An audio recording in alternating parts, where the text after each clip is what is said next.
Kako novi iPhone zafrkava teleoperatere u Europi.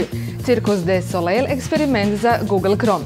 Upoznajte Baxtera, robota šljakera. Zaigrajte najzaraznije Simpsone na svom iPhoneu. Za Zimo TV, Jelena Todd. Izlaskom novog iPhone 5 diglo se dosta prašine u svijetu mobilnih uređaja, no nismo ni sanjali da će novi boom LTE tehnologije, koja je sve više prisutna na novom iPhoneu i na Samsungu S3, uloviti teleoperatere u Europi nespremne. Za sad jedino Njemačka i Engleska su spremne za novu 4G mrežu, dok će Francuska ubrzo svoju staru mrežu preorati na novi 4G. No kako izgleda, ne do kraja ove godine. Uglavnom, nitko nije spreman. Sveukupno 60 gradova u Njemačkoj i 16 gradova u Engleskoj relativno je mali broj korisnika ove nove tehnologije.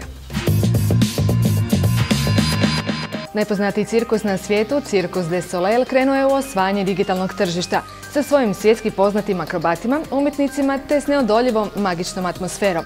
Već sad ukoliko surfate Googlovim Chromom možete dašak te atmosfere i sami iskusiti posjetom na stranicu iz potpisa. Ono što tamo možete pronaći jednostavno će vas ostaviti bez daha.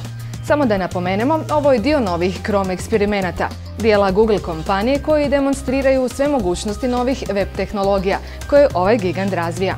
Nedavno su pokrenuli i mobilni sajt, pa ako želite sa svog mobitela skočite na adresu iz potpisa i saznajte što je novo. $22.000 košta Baxter, robot kojeg možete naučiti da bude pravi radnik na liniji, u skladištu, u garaži ili gdje god vam padne na pamet. Za tu cijenu dobit ćete robota kojemu možete objasniti kako obavljati neki posao samo pomicanjem njegovih ruku i dodatnim laganim programiranjem. Zamislite, za 2 godišnje plaće Baxter će raditi 24 sata na dan, za samo malo struje i koju litru ulja za podmazivanje. Najbolje od svega je što Baxter ima nekoliko senzora, te ukoliko se oko njega vi odlučite micati, usporit će svoj rad radi vaše sigurnosti. Ne traži posebno parking mjesto, ne ide na godišnje ni na bolovanje, ne treba životno osiguranje i najbolje od svega, odbija se od poreza. Kako navodi Robotics Business, Baxter će uskoro zamijeniti i najjeftiniju radnu snagu.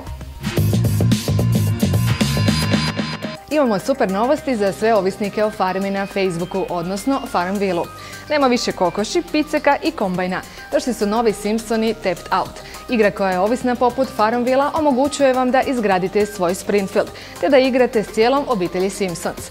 Zaradite više love, gradite veće i poznatije građevine, šaljite svoje omiljene Simpsone na epske avanture i odlično se nasmijte uz ovu aplikaciju koja je trenutačno broj 1 u App Store-u. Naravno, aplikacija je besplatna i spremna za vas već sad. Uživajte! Gledajte nas ponovno sljedećeg petka na portalu 24 sata i naravno pratite na zimo.co.